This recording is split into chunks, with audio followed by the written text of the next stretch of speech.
Welcome, everybody. We're very pleased to welcome you to the OU Economics seminar series. My name's Susan Newman, and I'm Professor and Head of Economics here at the OU, and I'm really pleased to chair today's event on inflation, price shocks, profit and conflict. And this seminar has been jointly organised with Rethinking Economics, who have massively expanded our participant numbers, so that's great.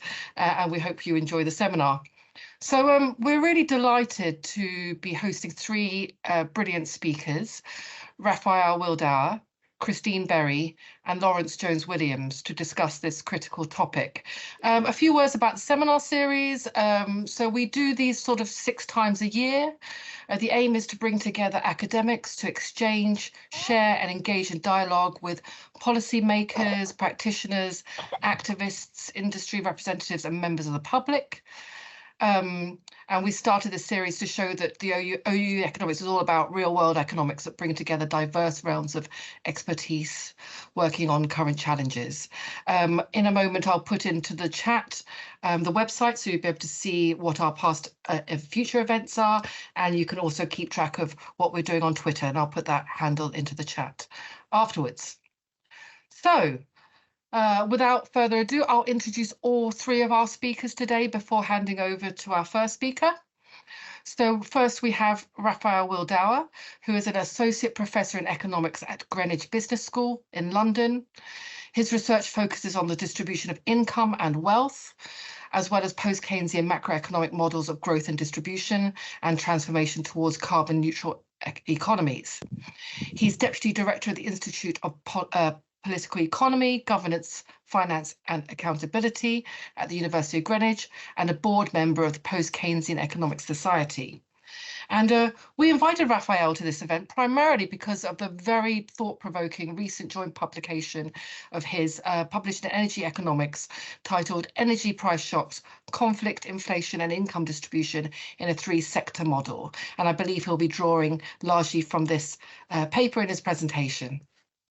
And we'll put a link for that into the chat momentarily as well. So to discuss the Rafael and his co-author's paper and to contribute to this debate, we have Christine Berry, who is a communicator, thinker and change maker based in Manchester. Christine's recent work has focused on how we can build a more democratic economy, and in particular on the need to democratize ownership. She's been described by The Guardian as one of the central figures in the new economics, and her work has also been covered by The Economist, The Financial Times, and various other major newspapers. She's currently working part-time with the Joseph Rowntree Foundation alongside completing her first solo book, Owned, which will be published by Verso Books. And finally, we're joined by Lawrence Jones-Williams, who is Director of Rethinking Economics International, which is a global charity working to transform economics education for people and planet. He's been with Rethinking Economics for the past 6 years and has overseen its growth to over 120 groups in over 30 countries, with thousands of students becoming rethinkers over 10 major changes to economics curricula. So we're really grateful for all the work that Rethinking has done in transforming economics curricula, and we're also grateful that Lawrence has co-organised this event and this collaboration. And we're grateful for the collaboration with Rethinking. So after that long introduction, I'll hand over to our first speaker, who will speak for about 20 minutes, which is Rafael Wildauer. Thanks, Rafael. Thank you very much. Welcome, and yeah, thanks for the invitation. Great to be here. And yeah, as Susan said already in the introduction, I'm presenting a recent paper of ours, which we wrote in the context of the recent high inflationary environment many countries found themselves in. And yeah, we will have the link in the chat later. It is an open access paper. I will jump right in. And as I said, I mean, the context, okay, we are familiar with that. Inflation has gone up significantly. the underlying cause, there's not too much debate about. Broadly accepted was the increase in energy prices after the Russian invasion of Ukraine. But where it became more interesting, or it becomes more interesting, is that we saw increasing evidence that corporate profits went up at the same time. Of course, there's significant amount of heterogeneity in the data. Some firms becoming significantly more profitable, others actually making losses.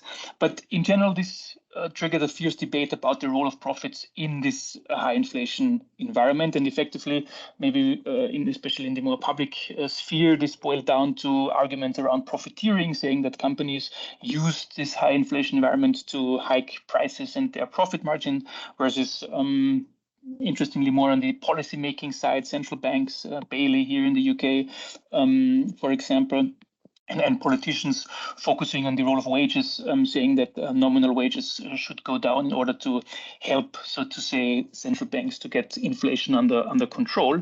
And what triggered for us the motivation to write this paper was that in these debates, especially from the policy side, the role of distribution of income was fairly underrepresented in our opinion, and this is why we started working on this. Now, the context of our paper is the US. So this is kind of the important caveat you need to keep in mind when throughout this presentation. And for the US, between 2019 and 2021, if we focus on or split the economy into three broad sectors, which is then also how we build a model: mining, a broad services sector, and a narrow goods sector. I will come back to what that means.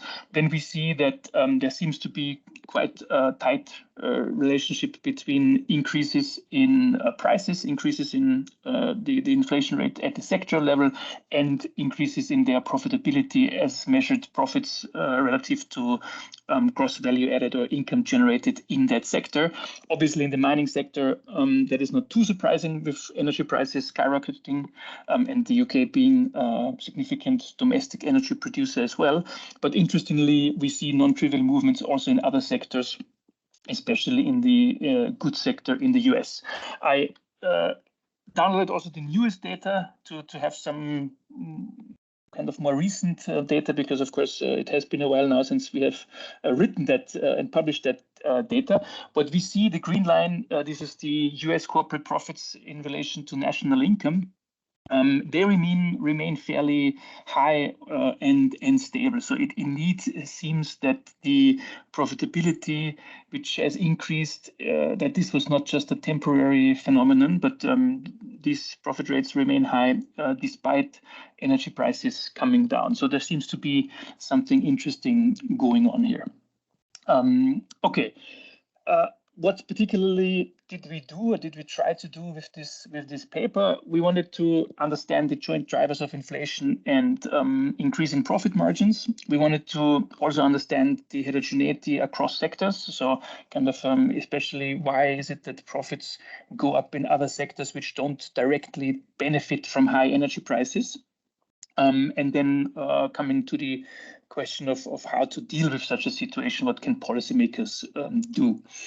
Now, to kind of, because I won't go into the very details of the model, but I want to start with a broad outline to give you the core features of what we are doing. What we are doing is developing effectively a canonical post-Keynesian conflict inflation model.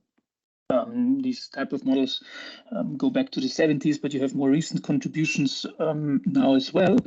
And we extend that by introducing separate sectors in order to effectively start taking the heterogeneity at the firm level serious.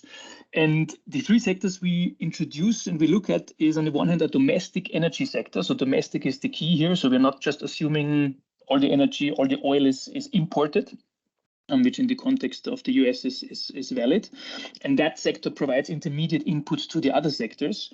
We then have a narrow services sector. What I mean by narrow services is that we're excluding wholesale and retail and warehousing. Why is that? Well, because these are effectively services sectors which are directly tied to the sale of goods. And we want to kind of separate that a little bit. For the services sector, we assume a fixed markup. I will come back to that. And then we define a broad goods sector, which means that's the sector which not only produces goods, but is also involved in its distribution, but mainly focused on selling physical stuff, so to say. So this is our broad goods sector with a flexible markup. So this is the general setup. What that allows us to do is to distinguish between profit shares and profit margins. We will see both of these in the presentation. So quick definition of these.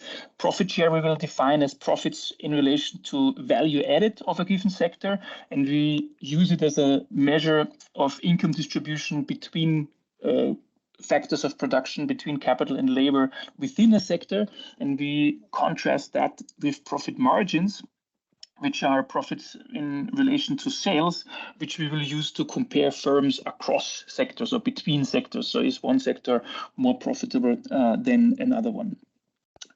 And the last 2 points, what this allows us to do is we're able to distinguish wage price from price wage spirals, which of course is important if you want to talk about the distributional impact. What this comes down to, this distinction, is effectively from which sector, from which actor does the initial shock emerge, which actor, which sector starts by claiming a higher share of national income, and then finally, we empirically calibrate this theoretical model to sectoral data, sectoral US data, such that we can claim that the results we obtain are in line with some of the variation we observe in the data, and our model can produce some of that.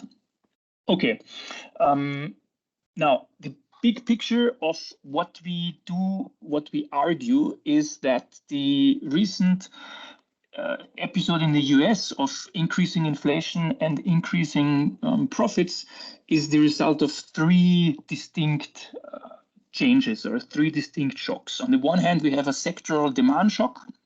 We model that as consumers shifting their demands towards goods from services triggered by the pandemic. So people were stuck at home, and surprisingly, we see that in the data. You have some of that in the paper. Even beyond the pandemic, the demand for goods remains high. So people started to change their spending habits. In addition, the pandemic led to supply disruptions, which meant that, especially again in the goods sector, firms might not always have been able to increase production to the extent they wanted. And the third factor, in addition to all of that, this hike in energy prices due to the Russian attack on Ukraine. What that meant, what that led to, was on the one hand, desired markups of firms increased because of these supply disruptions and the sectoral demand shock, which led them to increase prices. Together with the increase in energy prices, this started to trigger a price wage spiral, which then resulted in higher inflation. But at the same time, as a, so to say, additional outcome or side effect, but of course not so side effect if you, well, it's still an important outcome, of course, was that due to these higher markups, we also see increased profit shares and profit rates, and we will take a look at in which sector specifically that occurred. But this is kind of, in a nutshell, the story we are telling, or the argument we are making. Now, briefly, the three sectors I introduced already: our energy sector, narrow services, and broad goods sector. Then we have an instantaneously clearing goods market. So all the adjustment, all the dynamics is effectively in the wage and price setting mechanism, not in the goods market. We, for simplicity, assume that workers consume all their income, firms save some of that. Effectively, what we need for the core is a difference in spending propensity between workers and firms, which is less restrictive. And then we assume that there is a fixed share of spending on services, which then changes exogenously. The way you can think of that is kind of a more or less fixed consumption basket, or a fixed preferences for consumption, but then the pandemic shifted these significantly. This is how we model that. And we define an aggregate price index, which is the average between our two final goods or final services and final goods prices. And the energy price we model as entirely exogenous, but in real terms. So the real energy price is modeled as exogenous, fairly standard in the literature. The idea is that even for a large country like the US, domestic events which are beyond the control, or which are beyond what happens domestically, are key in determining energy prices, as these are worldwide traded commodities. And then the two core blocks, the price setting mechanisms and the wage setting mechanism. So let's start with the price setting mechanism. We assume that firms in both final goods, final services sectors 2 and 3 pursue markup pricing. So that means they want to set prices as a markup over their costs, and costs in our case consist of unit labor costs, so nominal wages relative to labor productivity, the first term here. And then what we have here, P1 is the price of energy, the nominal price of energy, and delta the energy intensity of that sector's production. So effectively here we have unit energy costs, because these are the two factors of production firms use, labor and energy. And that then implies that firms have a target profit margin, which is entirely a function of the firm's target markup. However, realized profit margins must not equal target profit margins. Why is that? Because the way we assume price setting happens or works is that the growth rate of prices is such that firms start to increase prices whenever their target profit rate falls short of their of the actual profit rate. Well, it's the other way around. As the realized profit rate falls short of their target profit rate, firms start to increase prices. So to say, they try to do that in order to establish the profit rate they want. Now, the difference between sector 2 and 3, between goods and services, which is crucial for this, the outcomes we have, is that in the goods sector, we assume that the markup is endogenous and reacts to the state of demand conditions. Effectively, we allow for the spending shift and the supply disruptions to allow firms to increase their markup.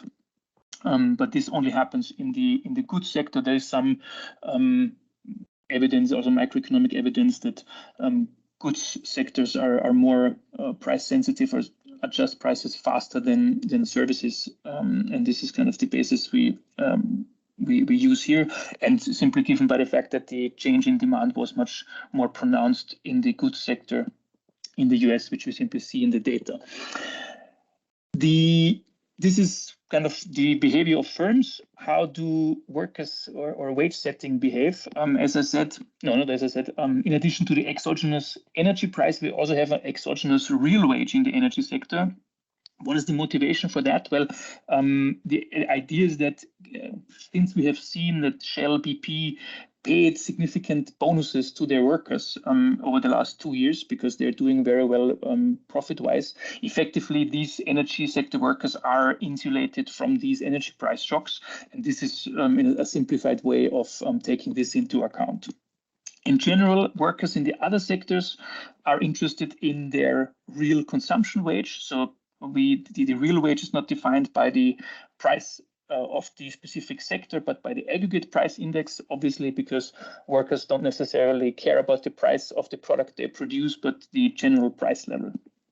And then we assume that the bargaining process happens in such a way that workers push for higher nominal wages whenever their target real wage is higher than their actual real wage, or whenever their actual real wage falls short of what they aspire to or what their target real wage is. So when workers have the impression that they are not getting what they deserve or what they want, which is this target real wage, they will push for higher nominal wages, and which is kind of the standard idea in these conflict inflation models.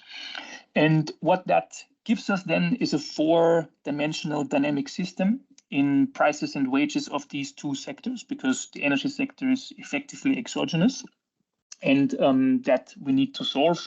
We have some analytical solutions, but we cannot fully solve this model anymore because it's too complicated, which is why we simulate it and why we calibrate the parameters based on the method of simulated moments.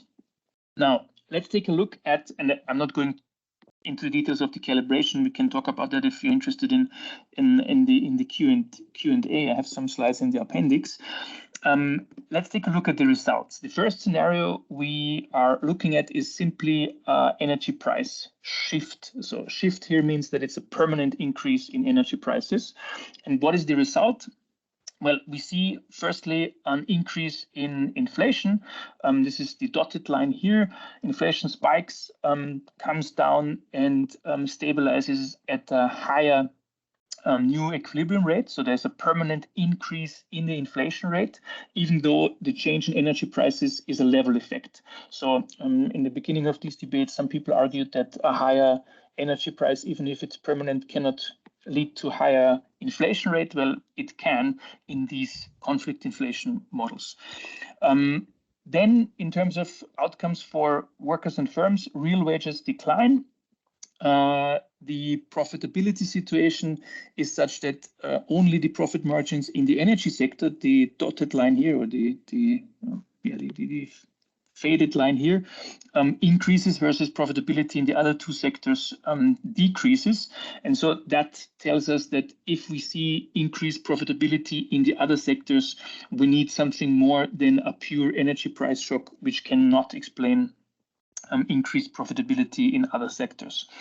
And this is then why we are looking at what we call our baseline scenario, which is a scenario where we take into account these three defining features of the post-COVID macroeconomic environment, which is this increase in energy prices combined with the aftershocks of the pandemic, so to say, this shift in spending towards goods, and at the same time supply bottlenecks in the services sector, in the goods sector. And the combined effect of this happening is, on the one hand, we see again a spike in inflation, much more pronounced now, reaching about 8% in our simulations, so pretty well in line with what we actually saw, and again settles at a higher new equilibrium rate. Why is that? The mechanism behind these permanently high inflation rates is that the amount of conflict effectively increases in the economy. Workers still try to catch up, and this is what leads to these permanently higher inflation rates. Now, if in terms of distributional outcomes, the key difference, what we see now is that still the energy sector substantially increases its profit margin, but now also the third sector, which is the goods sector, benefits from these demand shocks, from this strong demand for goods, and that allows the goods sector to increase their margins and also then their realized margins. So it is these combined effects which we need in order to explain the heterogeneity in profitability which we observe in the data. We lastly compare this, or then not compare, we look at a possible policy scenario, which is a windfall tax plus transfers. So we tax the profits of the energy sector and transfer the receipts directly to workers in sectors 2 and 3. And what that means then is workers now care about their disposable income, because their income is not only wage income, but they also have this transfer. And the channel through which this policy works and allows to reduce inflation is effectively that because of this transfer, the conflict, the shortfall between actual real wages and desired real wages shrinks. And so wage demands of workers ease, which allow for lower equilibrium inflation rates.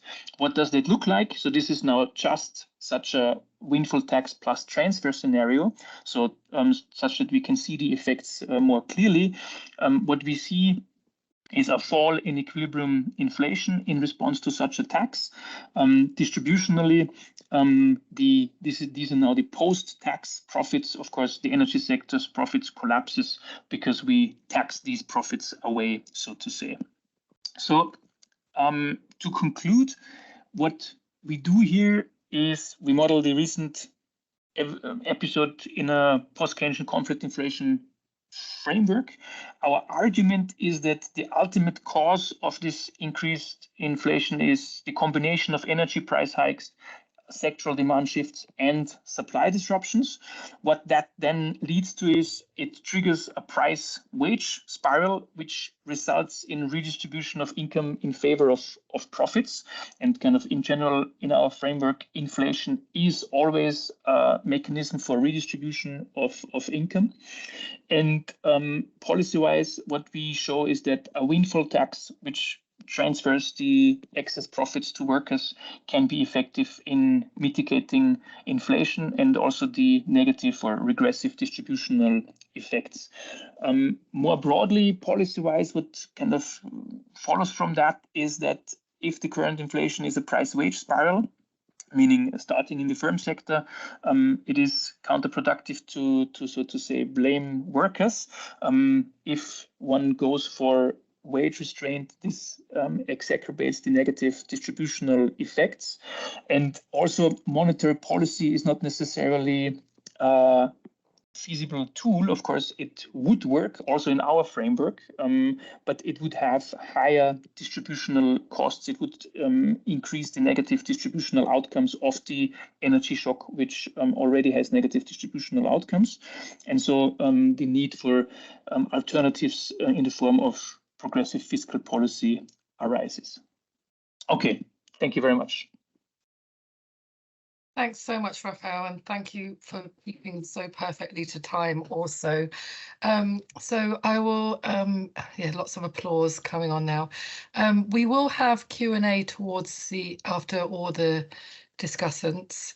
But if you would like to put your question in the chat now, then you're free to do so. Otherwise, we'll use the raise hand function. So I'm going to hand over to our first discussant, Christine Berry. Thanks, Christine. Thank you, and thank you, Rafael, for that really fascinating paper. I think I'm going to echo many of the same themes and probably make some of the same arguments that Rafael's been making, but maybe from a slightly different angle. So I kind of find it easiest to think in terms of power and stories. That's what I'm interested in. You know, who holds power in the economy? What are the dominant stories that we tell about how the economy works, and how do those two things interact?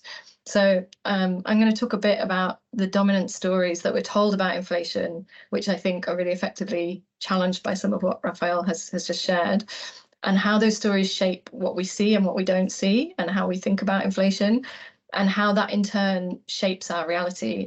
So I recently heard a great talk by a woman called Ashanti Kunene, where she said stories can become more powerful than the reality. And she was talking about race and racism, but I think that's also really true of inflation. I think inflation is a really good example of where we have dominant stories that are wrong and quite dangerous, that are shaping our reality in ways that are hampering our ability to tackle the inflationary crisis. So, I mean, even just the word inflation, if we think about it, it almost sounds like quite a passive process, like some kind of natural phenomenon. You know, things are just expanding by themselves, like a balloon or a bubble or a self-inflating air mattress, right? And you know, this is kind of also reinforced by narratives that emphasize supply shocks as something kind of external to the system that just kind of happens and is a temporary aberration. A kind of deviation from the natural state of the economy, which is sort of equilibrium, an equilibrium state rather than a state of high inflation. So there's this assumption that kind of by intervention from central banks, largely through monetary policy, raising interest rates, we can kind of tame inflation and return the economy to this natural state of equilibrium. And as Rafael also mentioned, there's another kind of dominant story about inflation, which is a little bit less passive out there in the discourse, which is the wage price spiral, right? So we had, as Rafael mentioned, Mervyn King at the start of the crisis, talking about the need for wage restraint to tame inflation. So I think what's interesting about this is that workers are kind of the only actors that appear in this story. If inflation isn't just a kind of passive natural process that's come from some supply shock that's fallen out of the sky, it's probably the fault of workers if it's anyone's fault. Or maybe to some extent it's the fault of consumers. They've got too much money to spend, there's too much demand in the economy, and so we need to tame that demand by raising interest rates and triggering a recession. So I think we have to ask, where did these stories come from and who do they benefit? Because I think one of the things about dominant stories about the economy is they often lag behind the reality because they're usually based on whatever the last crisis was, right? And the dominant story of the wage price spiral is this kind of spectre, I think, that looms from the 1970s inflationary crisis. And the balance of power in the economy in the 1970s was completely different than it is today, right? In terms of the bargaining power of workers relative to firms and capital. And when we ask who do these stories benefit, there's one actor that is, I think, interestingly, completely absent from these dominant stories, which is the actor that is brought into the story, I think, by Rafael's paper and by his model, which is the owners of capital. So there's this idea that there's this kind of seesaw between workers and consumers. For one to benefit, the other has to lose, and vice versa. And the owners of capital don't appear as a character in that story at all. And I think that allows capital as a force shaping the economy to almost kind of hide in plain sight, kind of quietly extracting value while everybody points the finger at workers and talks about wage price spirals when trying to understand the dynamics of inflation. So I want to say a little bit more about three things that I think that this dominant story kind of obscures or obfuscates that we need to add back into the picture. Most of which are kind of building on what Rafael has said, but the first one, which I just want to kind of offer as something to maybe add to the story that we've heard from Rafael is, obviously supply shocks themselves are not a kind of natural phenomenon or a natural event. They're a product of what's going on in the world of political choices as well, and particularly, the energy price shock, of course, the product of war in Ukraine. As Rafael pointed out, that's not the only source of the current inflationary moment. There are also kind of post-pandemic dynamics that are going on. But I would argue that kind of both of those things are themselves symptoms of this kind of era of ongoing crisis and instability that we're facing, geopolitical instability, climate instability, environmental instability, economic instability. And there's no reason to believe that instability is going anywhere anytime soon, right? So this idea that the economy will sort of return to equilibrium if we can just kind of address this exogenous shock, I think is actually quite dangerous. And it's so dominant in political debate in the UK right now, this idea, particularly from the Labour Party, that we can kind of we can get back the golden era of the 1990s if we kind of persist with these policies of, private sector-led growth, wage restraint, inflation targeting, liberal markets, etc., that we can kind of get back to this era of high growth and low inflation. And I just personally think that is a bit delusional. I think it's a classic example of the story lagging behind the reality and of politics not having caught up to a changing reality of instability and crisis. And unless we address the systemic drivers of that instability, I think we're going to continue to see economic shocks unfolding. And this is just one of those domino effects that we're seeing at the moment with inflation. And secondly, as Rafael so brilliantly spoke to, there's a whole system in between the initial supply shock and the outcome in terms of rising prices. And there are people making choices and extracting value and fighting to defend their gains at each stage of that system. And we see that most obviously with energy companies, making windfall gains, as Rafael said, from their control over a scarce resource that suddenly has become more valuable. But we also see it in other places. I love this idea of the term that has kind of become current in the US of price gouging. The idea, as Rafael mentioned, that firms almost seek to take advantage of inflationary moments to kind of profiteer by raising prices by more than their increase in input costs. And I think, going back to what I said before about the language we use, the words we use, I think it's interesting to compare and contrast a word like inflation with a word like price gouging, which is so evocative and so much more active and kind of brings to mind the choices and the actions that are being taken by people in the system. And a lot of work has been done on this in the US, but it's good to see some more kind of work starting to be done to see how this unfolds in the UK. So IPPR and Commonwealth recently did a report looking at how these dynamics play out in the UK. And they found that in food, the 4 largest UK food production companies have increased their profits by 16.5 billion since before the pandemic, while real agricultural wages have actually seen among the largest declines of any sector. So if we're looking at food price inflation, this story of the wage price spiral just doesn't match up, I think, to the reality of what we're seeing on the ground. And as they point out, this isn't just about firms actively profiteering, even if margins stay the same. That's still a sign that firms are able to insulate themselves from the pain of rising input prices, and therefore it's consumers and workers and ordinary people that are bearing that pain. And interestingly, even the IMF did some research last year where they said that this is a quote, profits have played a larger role than labour costs so far in the current episode. And globally, profit rates are up by more than 30% 2022 versus 2019 pre-pandemic. And I think it's important to say we're talking about big firms with pricing power here. Like, we're not talking about small businesses, many of whom have been as hard hit by the inflationary crisis as anyone. But there are, I guess the point is there are winners as well as losers, as Rafael said, to any inflationary moment. And the real winners of the current inflationary moment are kind of hiding in plain sight. And the third thing that I think is wrong with these stories, or is a problem about these stories, is that it shapes how we think about the solutions. And Rafael's paper I thought was really helpful in this respect. In the dominant story, because ordinary people are the problem and workers bargaining for higher wages are the problem, the solutions are ones that impose more pain on ordinary people. So wage restraint and rising interest rates. And these are framed as the kind of nasty medicine that we have to swallow to tackle this disease, this economic disease of inflation. And meanwhile, because market price is rising, it's just a kind of natural event, it's just something that happens that we can't do anything about. We can't even imagine or conceive in the dominant stories and the dominant discourse of the idea that actually maybe we could intervene upstream to stop prices from rising in the first place. But there are countries outside the UK that are doing this, that are doing more to try and hold down the cost of essentials like food and energy. For example, in France and in Spain, whether that's through publicly owned utilities, whether it's through price controls or voluntary agreements with, for example, with supermarkets.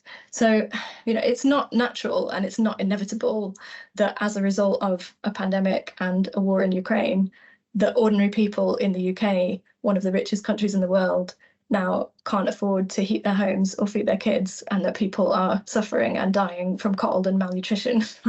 That is not inevitable.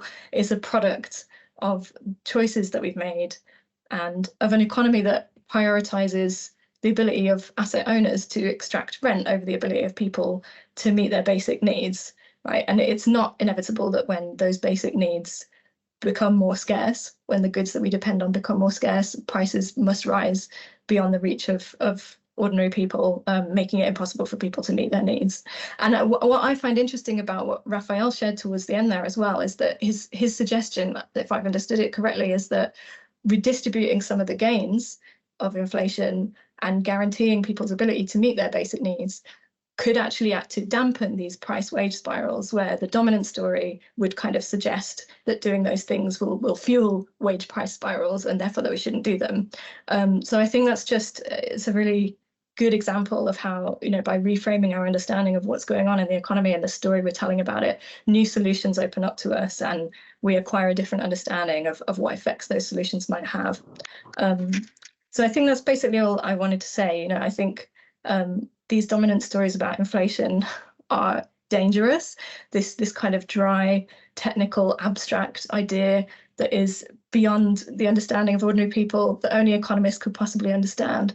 I think it obscures this stark human reality of people suffering and dying needlessly because of choices that have been made, that have shaped those outcomes and that we have the power to remake. Thanks. Thank you so much, Christine. That was tremendously accessible and so important to point back to the rhetoric and the dominant narratives and how they shape understanding. I'm going to hand straight over now to Lawrence from Rethinking Economics. Hello, everyone. So I'm going to talk a little bit somewhere in between Christine and Rafael. So I'm director of Rethinking Economics. We are an international network of about 120 groups in over 30 countries. Our groups are made up largely of students, and we campaign to try and make economics education more real-world, critical, and democratic. And we do that through working with our students who feel that they've had a bit of a raw deal when they get to economics and feel that things need to change. And so we support them to campaign and make recommendations to their departments.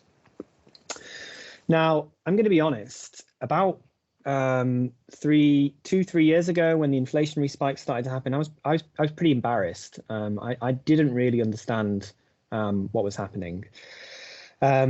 I have an understanding of the sort of mainstream explanations for it, but was obviously finding that not to be particularly helpful.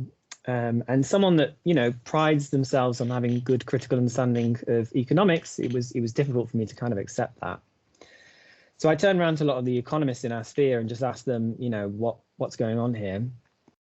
And I was quite surprised to find out that quite a lot of the other economists in our spaces also was struggling to make head of tails of what was happening with this inflationary spike.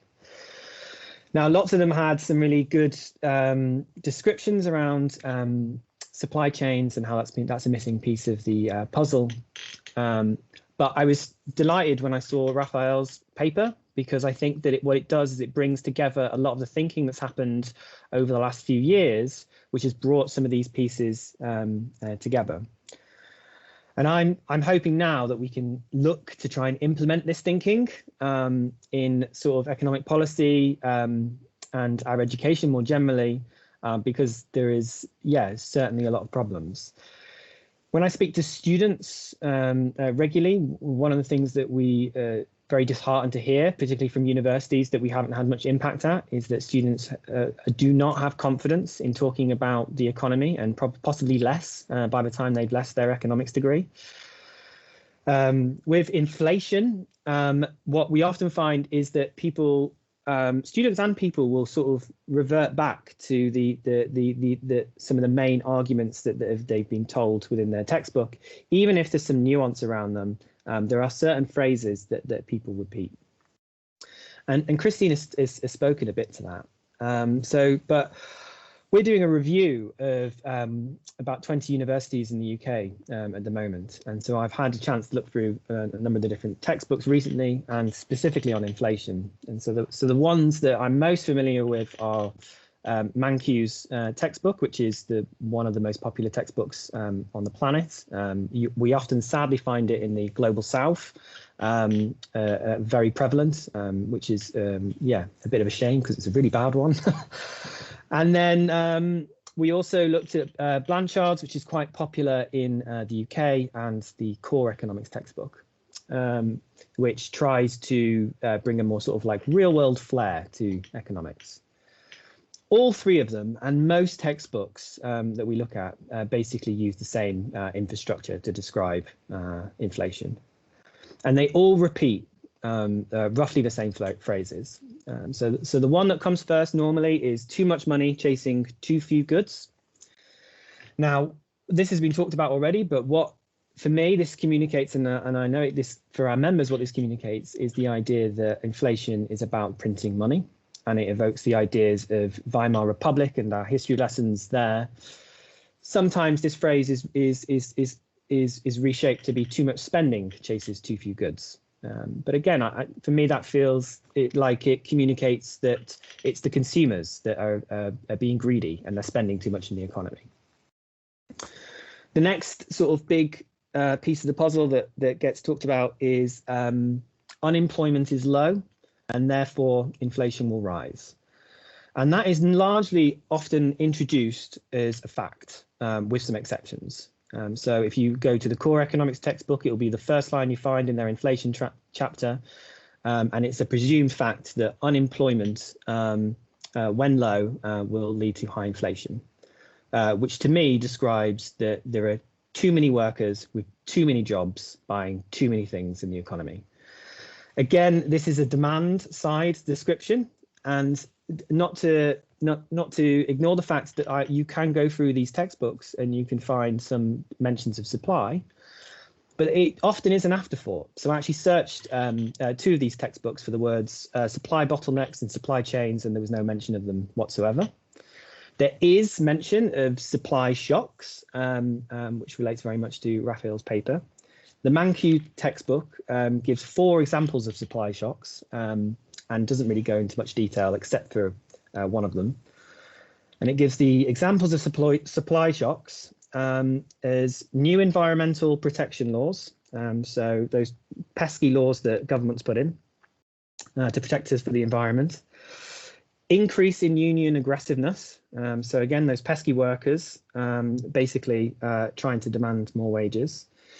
The Organization for Petroleum Exporting Countries, which is a number of countries in the Middle East and the global South that export petroleum, and droughts, which droughts I'm sure does. But it doesn't really give you a picture or the example or the nuances that Rafael's paper gives you, that connects all these different pieces of the puzzle and explains it in a way which is actually understandable.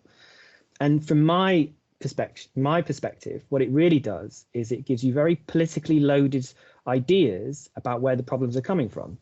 Similar to what Christine said, it's pointing towards workers or some geopolitical actors that are sort of outside of our control. And giving this picture that it's an outside shock coming in. The other more frustrating thing about this point about unemployment is low and so therefore inflation rises, it comes from the Phillips curve, which for those of you involved in academia, I'm sure I've heard people complain about the Phillips curve before, but it is annoying. The fact that it's presented in textbooks as fact, when it effectively tries to prove this point that when unemployment is low, inflation will rise. And actually central banks around the world have pointed out that it doesn't hold. And in our textbooks, this is presented as a fact and there are exceptions. And in the best textbooks, which are still not great, what they often do is they present the Phillips curve and then they say, it doesn't work anymore, it used to, but now we've got this augmented version of the Phillips curve and now this works. And they show you the relation and it's such a weak relation based on expectations. So again, it feels like the way that inflation is presented in textbook, it's confusing and also a bit defensive in trying to present a picture which seems to be somewhat falling apart. And then the final thing that's mentioned, which has already been mentioned about wage price spirals. So too high wages. Now, the interesting thing, I really liked the fact that in Rafael's paper, he reframed it as price wage. Because actually in the textbooks, when they describe, even the textbooks themselves, which propose wage price spiral, large of them, what they do is they present the fact that the price goes up and then wage demands come in. So whether meant to or not, they describe it as a price wage spiral, but they just call it a wage price spiral. Now, I'm not sure if this term has got any utility anymore. Like for me, I've kind of spoken about a few academics in our spaces about this. Like it feels to me that price is quite neutral and it hides the point that Rafael said that it's target profits which is within that. And so it makes no sense to me that we don't necessarily call it target profit, price, wage, or as Christine suggested, price gouge, wage spiral. And I think that would be a bit more explanatory for the picture. Now, I think when you put all this together, it really adds to what Christine said about the stories that we tell. So we have a wage price spiral. So wage earners demanding too much. They're demanding too much. They have too many jobs, and they're spending too much in the economy, and that is leading to inflation. Now, these textbooks will somewhat give some of the nuances, but I really think that we really need to revolutionize this whole section of macroeconomics for it to actually reflect a bit more of Rafael's paper and some other great work. Because at the moment, when I speak to students, we're not explaining to them how this works. We're not explaining to them how the economy works more broadly, but inflation is a really key thing within it. And I guess the final thing I'll say is that, Rethinking Economics has been really successful at introducing new modules onto curricula. That's something that we do on a nearly yearly basis around the world. And we've got quite good at it, I would say. One thing that we've struggled with is changing the core of economics curriculums. And we've managed to do that at a few different places, largely where we've got a lot of allies in the department. And one of the real barriers to this is that macroeconomics, when you break it down, the textbook, is largely made up of three policy outcomes. Inflation at 2%, low unemployment, and 2% compound growth. And at the moment, the piece on inflation often comes before a big explanation of how the economy works and how that's linked to the Phillips curve and the supply and demand dynamics related to that. I really feel like we need to put a lot of effort into changing this piece around inflation, because I think it could help us change the way we teach economics more broadly. I think I'm out of time, but I think that was probably all I had about this to say. Thank you. Thank you so much, Lawrence. That was, really complementary to what's come before. And I think really strikes also to the heart of what we are trying to do at the OU in terms of our own curriculum development. And I think actually on this call at the moment is the author of the inflation section of our level 2 core module. So I wonder if they might have something to say to you about your intervention there. Okay, we have 35 minutes now for Q&A. So I am going to open it up to the audience for questions. I'd be grateful if you could use your raise hand function. I'll gather a few questions. Perhaps while you're thinking of questions, I'll just read out the questions that have already been submitted onto the chat. So sorry, please do keep your microphones muted if you're not speaking. Okay, great. So here are some questions from Rachel Webb for Rafael. So her first question is, for a multinational energy company with profits generated in numerous countries, how practical or meaningful would a windfall tax be by one country? The second question is, what impact would a windfall tax have on investment in renewables? So very good questions there. And I have here a question for Christine. If these suspect narratives came from the past, i.e. in the 1970s, there has to be some person transmitting the idea from the past to the present. Who is doing that transmission, and what are their motivations, funders and platforms for getting their message out? And I have one more question here I'm going to ask, and then I'm going to invite someone from the audience before returning to the presenters. So this is from Marcus Vickers. Do you think there is a greater role the Bank of England needs or should play, and should they retain their independence in setting interest rates? So before we go to those questions, I'm just going to invite Andrew Trigg and then Paul Hudson to ask their questions, and then we'll have a roundup of answers before another round of questions. Okay, so Andrew Trigg. Yeah, it was interesting you were saying about the core model, Lawrence, which we teach here at the OU, economics at the OU. It's the model used by the Bank of England, Collins Hoskins textbook, which involves wage setting and price setting and markups. And I agree with you that model, that core model, needs to be revolutionised somehow. Alternative framework. That's a difficult thing to work out. But the question for Rafael was how close is your model to that model? It has some elements of that model that I just mentioned. I think you're, by varying the markup, that's different from what Collins Hoskins would do. You also have 3 sectors, but you're a little bit in danger of being trapped in that model. You could see what you're doing as a critique, a post-Keynesian critique of that. That's a new Keynesian model. So you're implicitly got a post-Keynesian critique of it. But I just wonder, yeah, whether you thought about that, whether you thought about how far you might be getting inside that model and critiquing it. Thank you, Andrew. I'll call on Paul Hudson before returning to the speakers.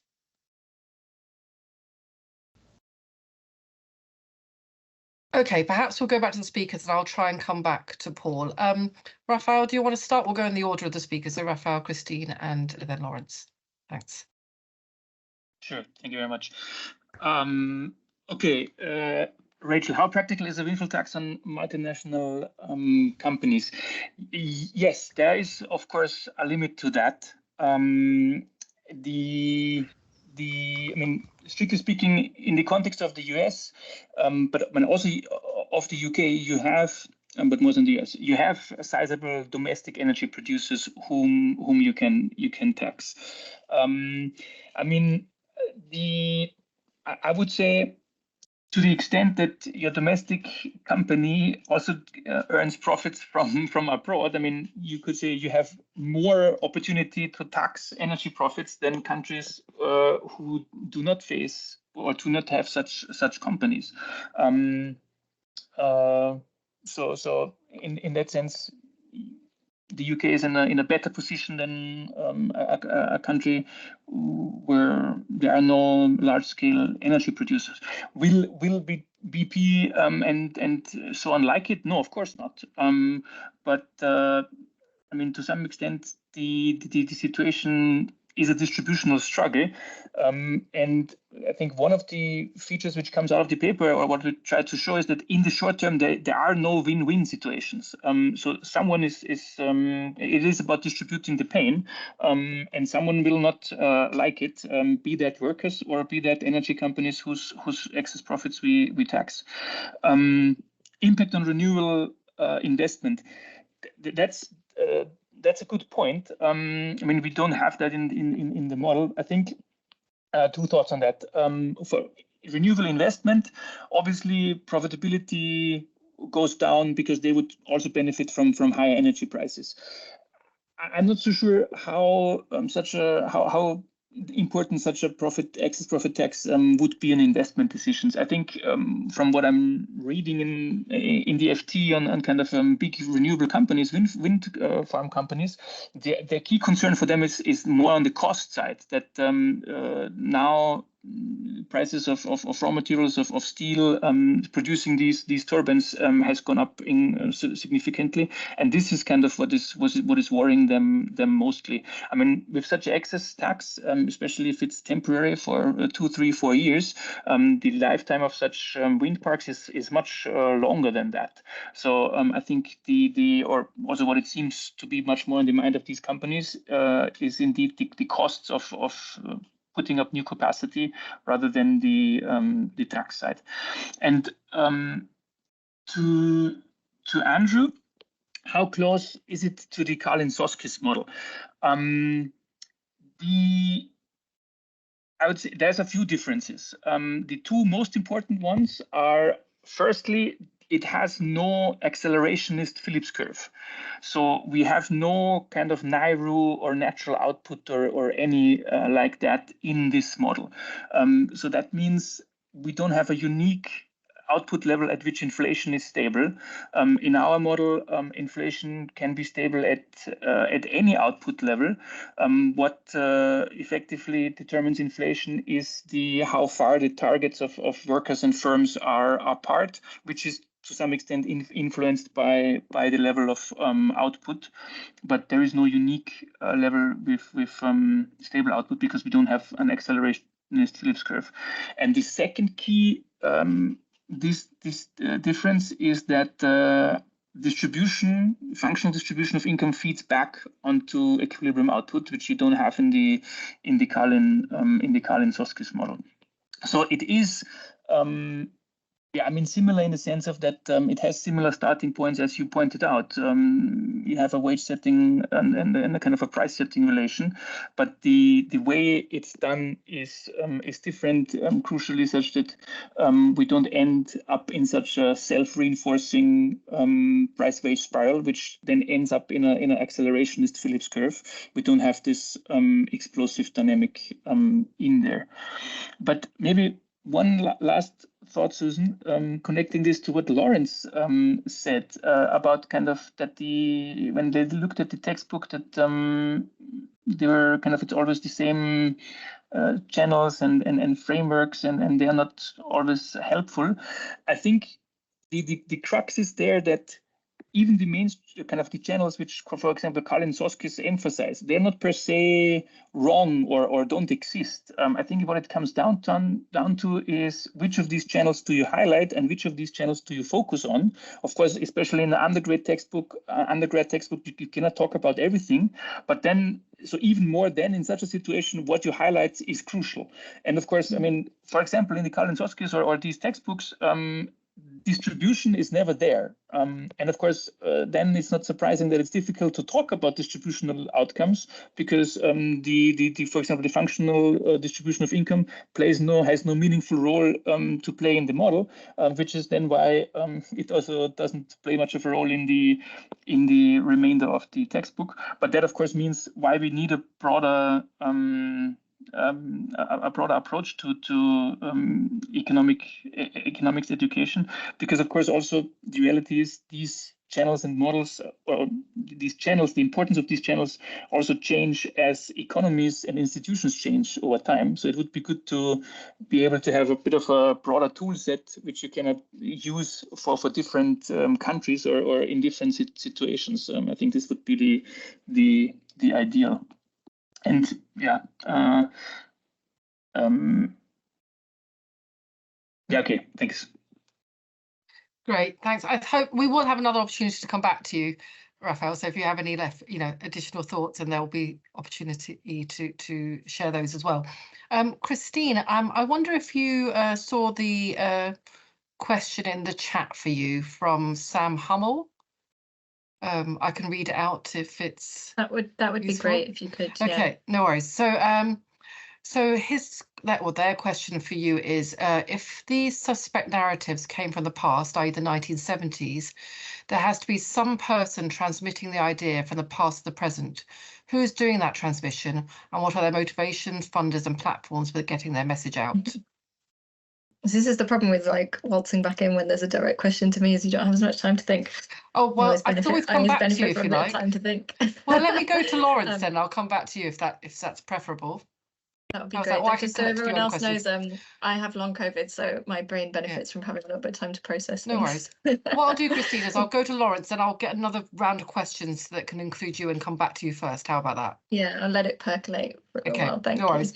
Lawrence, I don't know if there was a specific question for you in that round, but did you want to come back? Yeah, sure. So I think the first thing to say is I completely agree with what Rafael said in terms of like what we focus on. So like my focus or what I care about ultimately is about education and what is received by the students and what is understood. And at the moment, we're not getting great feedback that much is or of great utility. And then when you look through the textbooks, there are long descriptions and defenses of the Phillips curve, which is, as Rafael pointed out, isn't something which necessarily needs to be included.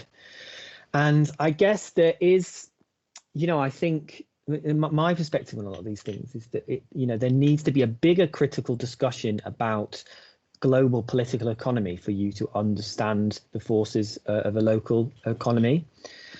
And what's interesting, I think, is that there isn't much discussion of global political economy at the undergraduate level, and there's always some reason for why this is. We need to wait until they're older before you tell them about that. And I really hate that example, because I actually think we're not grounding this in a foundational knowledge or framework, and that's the problem. We're jumping in and then giving these random models a go.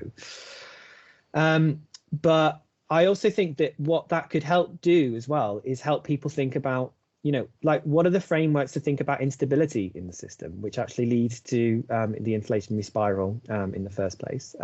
What frameworks are we teaching people to think about how production, exchange, consumption, supply, how these fit together, and how geopolitics can necessarily impact that. And then also, just as a sort of as an example, so I probably critique core probably more than I should. There are worse textbooks, absolutely, but there is in the explanation of the wage price spiral, it talks about the way that it tries to describe it is that the price goes up, and then wage earners, and it explicitly says they get demotivated and then they don't want to work. And then this benevolent HR department comes in and goes, oh, the workers are not working as well as they could because they're a bit demotivated because they're not getting paid. Let's raise the prices. Now, how often does that happen as an example? Why is that being explained as something that happens in the real world? I think this is the thing, is that I guess part of my critique is that they're not very good at telling the story of actually what's happening in the economy, and part of that is because we're focusing on models which are outdated, but we're also we're not really giving students a good example of exactly actually what happens.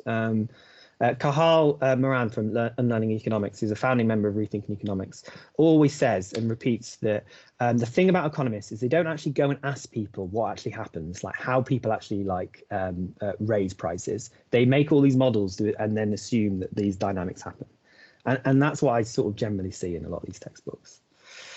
There is also a question in the chat about a particular textbook, which I can share one, which I think is quite good, but I do think that there is a lot of work in developing them, because I actually don't think that the models and frameworks are actually there to bring together a new macroeconomics textbook. I think that's part of the problem. There's an underfunding in heterodox economics ideas, so we've not really tested out these things and then got them to the ability to explain and educate yet.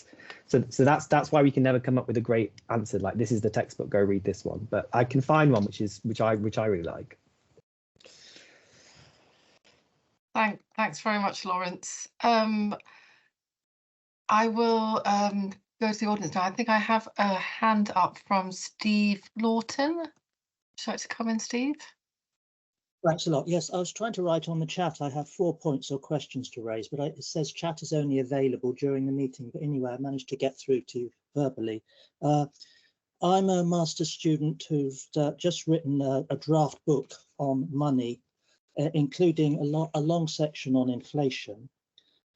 It's been endorsed by Steve Keen, but I'm not overly confident about it. I was wondering if I could have, or if you could send me an email whereby I could send this to someone like Christine in Rethinking Economics, which I am a member of. In terms of a direct question to you all now, looking at Rafael's graph on the sectors, it seemed to me that corporate profit share hadn't risen very much, that it was all because the non-financial sector, which he showed there, didn't seem to have increased its profit share very much. It looked like it was all the financial sector. And I wonder if I saw that correctly, and if Rafael's got anything to say on that. Thanks for that. Are there any other questions from the floor? Please do indicate. Otherwise, I'll just go back to the chat where I think some other questions have appeared. So here's one, I think, from, please excuse my pronunciation name, is it Mauve? And the question is to everyone, how do you evaluate the 2% inflation goal? Is it reasonable? I don't know if anyone, I think this might be the last chance for asking a question, so I'm going to give you the opportunity to raise your hand now. Okay, right, okay, in that case, maybe I'll ask a question actually, if that's all right, to all of you, so Lawrence as well, and it's a little bit self-indulgent. It's just on Lawrence's point about why you kind of don't go out and ask questions. I did a PhD going out asking questions about why coffee prices were the way they were. And I'd love to have more PhD students to do that, but it doesn't seem to be something that people are trying to do or want to do, and or something that policymakers really take seriously. And I just wondered if, you know, all of you could reflect a little bit on that. Is that, you know, I could come with a load of narrative about how prices are actually realised on a coffee exchange and around different parts of the value chain, but it won't be taken seriously in the way that Rafael's very neat and sophisticated model may. So I just wondered if all of you could reflect a little bit on that and as to why it is we are sort of pushed in one direction and not another in terms of both our analysis and our teaching. I wonder, are there any other questions? I don't want to miss them before we go back. Oh yes, here we go. Is it Pride? Please correct my pronunciation. No, it's all right. It's my it's my text that needs correcting. It's Ian Reid. Don't worry about it. I'm just, I guess it's a question to Rafael, but it could be to all three, which is that the last time we sort of went through this process, and it's been alluded to a number of times, which was the energy, petroleum shocks in the early and mid 70s. After that, there were huge changes, and many people locate that date as when the sort of post-war consensus broke down and the world order changed. And we re-examined the way we thought about economics, and there were huge political shifts as well. Do you see this price shock that we're talking about now possibly presaging a similar period? Okay, I think that's all of our questions, and we've got quite a fair bit of time, so a good few minutes for each of our speakers to respond and also to add any other thoughts that they might want to. Christine, you get a little bit extra because you didn't speak in the other round, and I'll start with you, if you want it, that is. Yeah, that's fine. We'll see how much I have to say. So I think the question that I was asked in the chat earlier and the question that we had just now from Ian, in my mind at least, are sort of interrelated. So maybe I'll try and offer some thoughts on both of them together. So I think it is an interesting question, that question of energy price shocks as the thing that often presages a kind of paradigm shift in how we run the economy or how we think about economics. And will this be the moment that happens now? I mean, ever since I started working in the field of new economics, I feel like because we've been in this era of crisis and instability for almost 20 years now, since the financial crisis of 2008, there's been something that we thought was going to be the thing that presaged a big paradigm shift, right? So it was in the aftermath of the financial crash that I first started kind of working on and taking an interest in these issues, and then of course the pandemic a few years ago, that was going to be the thing that changed everything, and then that kind of didn't quite seem to happen. And this was kind of also my reflection on the question from the chat about how do these suspect narratives, as the questioner put it, get transmitted from the past to the present, was that we seem to be kind of stuck, particularly in the UK. We seem to be almost determined to stay stuck in this kind of Groundhog Day doom loop of, each crisis that comes, people think, oh, this is going to be the crisis that changes everything. And then somehow these kind of, narratives about whether it's this stuff about inflation or even, fiscal discipline. I was rereading a journal article that I wrote a few years ago where I'd forgotten that The Economist and the FT had printed obituaries to austerity and said the death of austerity should not be mourned. And now we're about to go into an election. Labour's just junked their green investment pledge because they want to, maintain their fiscal targets that they've committed to, and somehow we're still talking about austerity and spending cuts. I think there's something particular about, particularly the UK, and I don't know what it is. In answer to that first question about why these narratives are so sticky, the UK just seems very determined to stay stuck in the time warp of these kind of outdated stories, outdated models, and I think maybe that's partly to do with our political culture. It's partly to do with the sort of, to be honest, the factional politics of the Labour Party and how that's unfolded over the last few years with the kind of the rise and fall of Corbynism and the stories that were told about why Corbynism failed and the reaction to that. And I think there is also, which I think was kind of hinted at by that question in the chat, that some of this is a sort of deliberate effort to shore up those narratives on the part of people who benefit from them, whether that's very well-funded networks of think tanks and so on. I was reflecting, during the time that I was kind of mulling on this stuff, I was reflecting on the stories that we all know that have come out, in recent years about the amount of money poured in by tobacco companies to, suspect research to cast doubt on the idea that smoking causes cancer, or by oil companies to cast doubt on the science of climate change. And I wonder if maybe we can think of some of this stuff in a slightly similar way, that there are actors in the economy who benefit from narratives that obfuscate the role of capital, that overplay the role of labour, and that have a very real interest in defending those narratives and do pour huge amounts of money into think tanks and kind of intellectual and political endeavours that prop up those narratives. And those kind of nexuses of power and narrative and politics and political discourse are very sticky, and particularly in the UK at the moment seem to be very sticky. And I wonder if, in response to Ian's question, maybe the energy price shock will be the thing that kind of, or one of the things that starts to kind of loosen that Gordian knot, because perhaps it will be one of the things that actually starts to shift that balance of power between labour and capital. Seeing with the wave of strike action and growing union militancy, maybe that pendulum is beginning to swing back in the other direction, and maybe it will be the kind of material balance of power in the economy that leads, and the narratives and the discourses and the politics that follows, rather than the other way around. But yeah, I don't know. It's difficult to feel too hopeful about that at the moment, but I try to stay hopeful.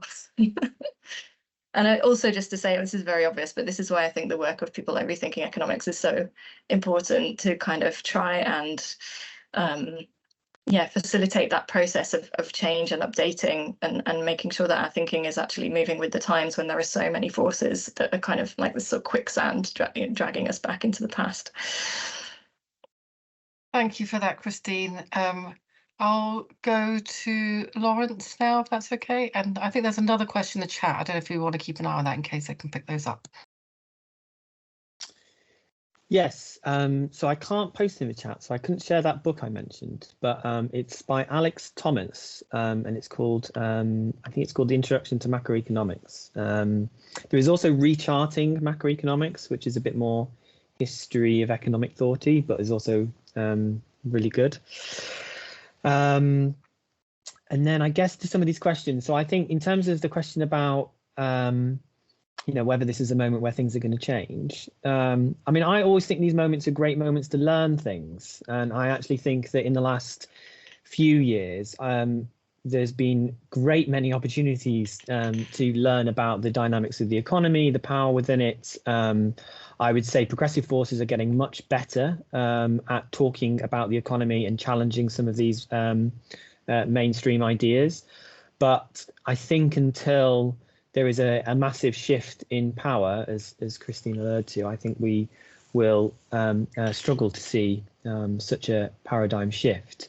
And then I can't. And then in terms of your question, Susan, about going out and speaking to people and actually doing some more of that qualitative research. I mean, academia is a weird place, I think. So I'm doing an organizational psychology master's at the moment, and they seem absolutely ambivalent about the idea of having quantifiable facts to back up some of their statements. And then you come to economics, and it's the absolute reverse. And I think there's something about there's something about how universities have been turned into, you know, these engines to churn through students that have divided people into these independent disciplines and isolated them and created their own internal cultures and their focuses on particular things. And obviously, economics sees itself as something that should be very quantifiable. And there is obviously some truth to that. And I think there is some benefit in having, you know, I think there's always debates about, oh, do we even want economics, or do we just want to return to political economy? And I think there is something important about being able to quantify some of these learnings that we have from political economy, absolutely. But this split and this opposition to social science, like more broadly, or political science, feels to me where the heart of all the problems are. And then I'm not sure, I can't remember whose question this actually relates to, but I wanted to say something about the fact that one of the interesting things about inflation is, there was a question about for the financial sector and how that plays a part. What I'd love to see, because I don't fully understand it, but I understand some of the dynamics that come out of it, is that quantitative easing often leads to asset price inflation. And I often think consumer price inflation and asset price inflation are just sort of like either bunged together as the same thing, or separated, and asset price inflation isn't really talked about. And so, like, really, I would like to see a much better description of inflation, which actually separates those things, and then we can talk about the different policy mechanisms and what happens in relation to all of them.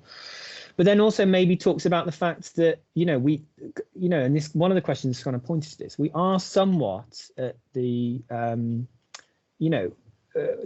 there are global markets which determine commodity prices.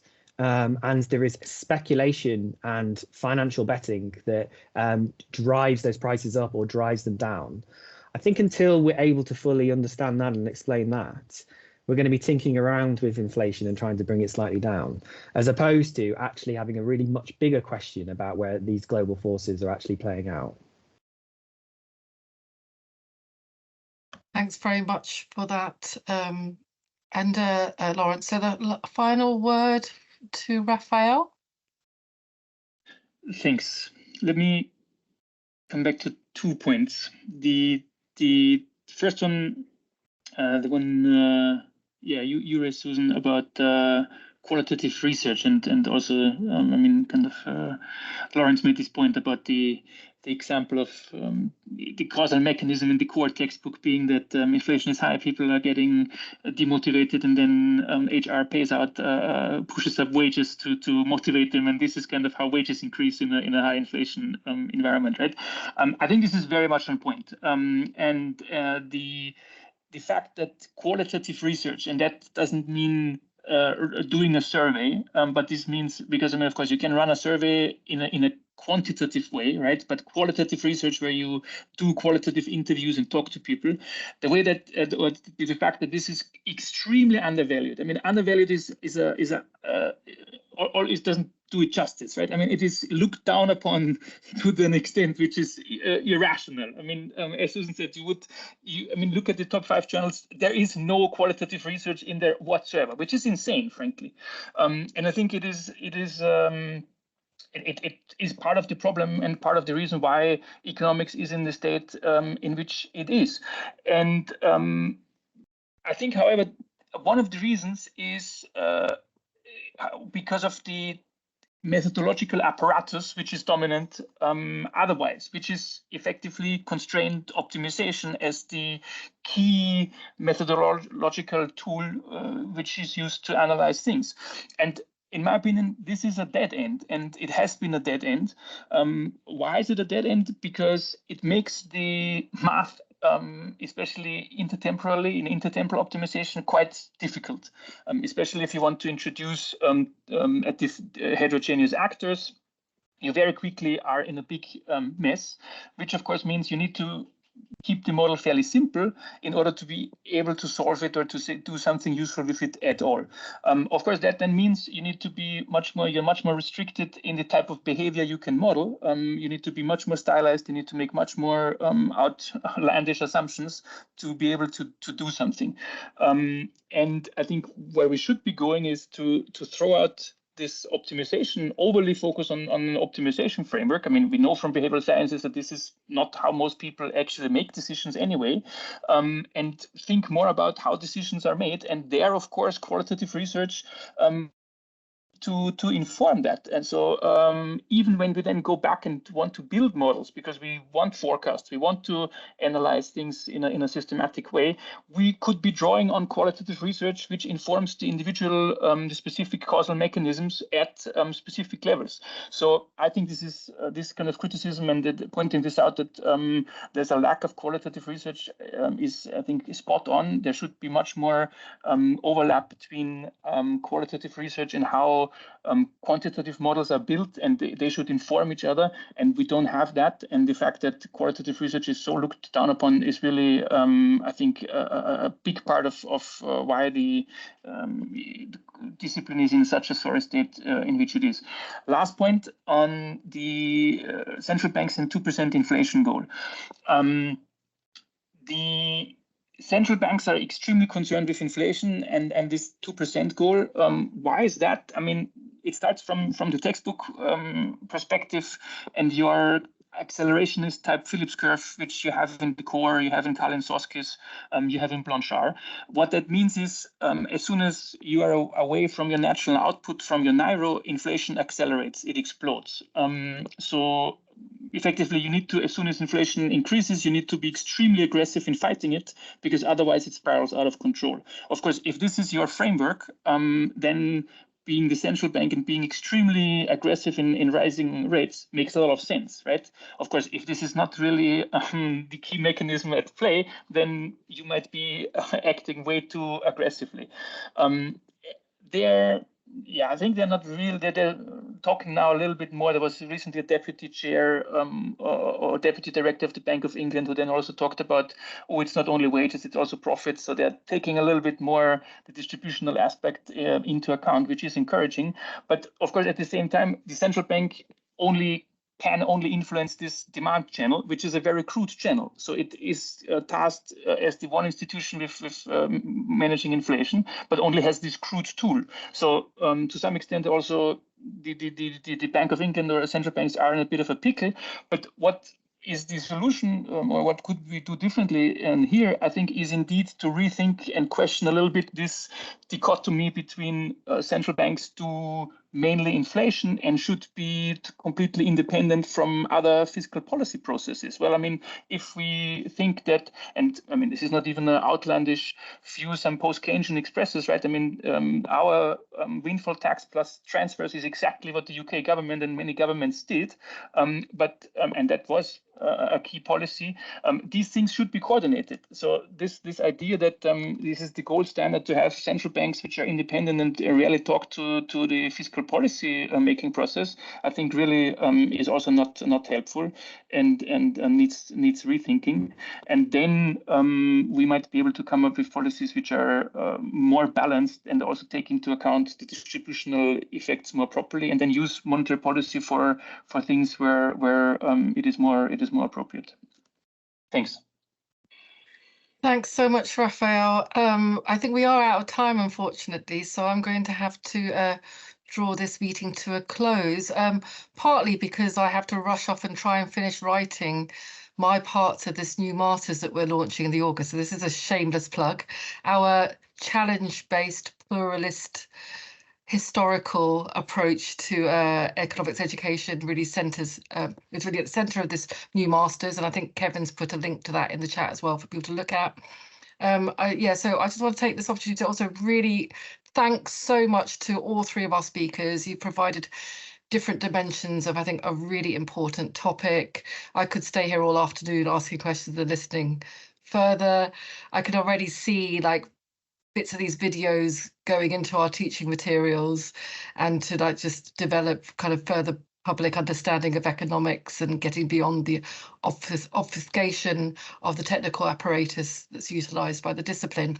So I'm really, really grateful for all of you, and also a big thank you to Julia Chukwuma, who's been doing a lot of sorting things out behind the scenes and has been co-organising this session as well. Our next seminar is going to be on the 13th of March, and it will be looking at models of climate change and environment pricing.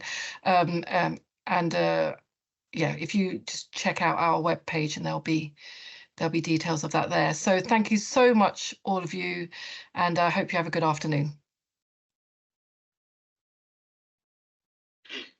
Thank you. Goodbye. Thank you, everyone. Thanks, everyone. Bye.